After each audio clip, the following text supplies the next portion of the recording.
Merci Madame la Présidente. On a effectivement engagé déjà ce débat ce matin.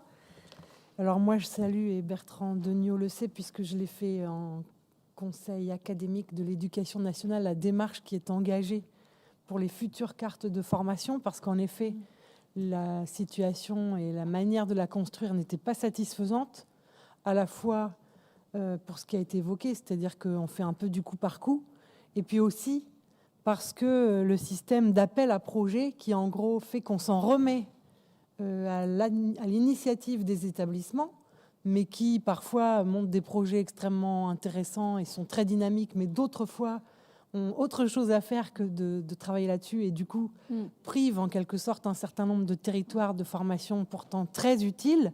Donc pour toutes ces raisons-là, moi je souscris et nous souscrivons au travail qui est engagé, à ceci près que la carte des formations ne doit pas répondre uniquement et exclusivement aux attentes du monde économique, mais qu'en tant que puissance publique, on a aussi des orientations à donner. On voit bien qu'il y a un certain nombre de sujets sur lesquels, si on s'en remet qu'au monde économique, on ne fait pas toujours les bons choix. Je suis aussi complètement...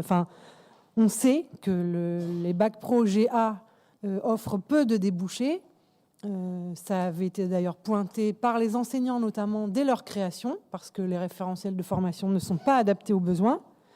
Et qu'effectivement, il est souvent... souvent, on remplace ces filières de formation par une filière commerce qui n'offre pas beaucoup plus de débouchés, c'est vrai, mais parce que l'adaptation et le passage de l'une à l'autre des filières s'avèrent plus simple en réalité, parce qu'il n'y a pas besoin de plateau technique extrêmement important. Donc tout ça, j'entends.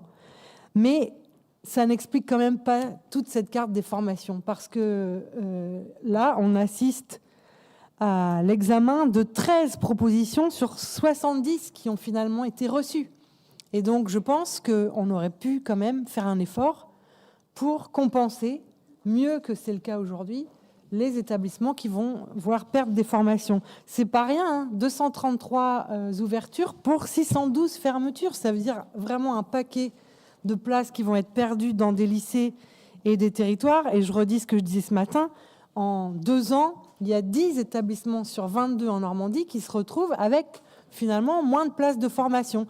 Les formations qu'on évoque, ce sont des formations qui en général sont dispensées en direction de publics qui sont assez peu mobiles. Souvent ce sont des jeunes femmes, des jeunes filles de milieux populaires. Et je crois qu'en fermant ces formations et en n'en rouvrant pas en remplacement, je pense qu'elles n'iront pas ailleurs se former et que donc on se retrouve avec un déficit de formation initiale qui est très préjudiciable. Et pour terminer, pour pas être trop longue, je pense qu'il faut vraiment qu'on soit vigilant. Je ne sais pas si vous avez eu la curiosité de jeter un œil sur la carte des enseignements de spécialité, alors là qui sont directement de la responsabilité du rectorat et qui concernent les bacs et le lycée général. C'est un peu inquiétant. Parce qu'on voit qu'au lieu de corriger les inégalités territoriales, on a plutôt tendance à les creuser avec des établissements qui disposent de 7, 8, 10 enseignements de spécialité et d'autres dans des quartiers populaires ou en ruralité qui n'en ont que 3 ou 4. Et donc je pense qu'en tant que collectivité publique qui a en charge les lycées, on doit regarder ça de près. Nous ne pouvons pas voter une telle carte de formation.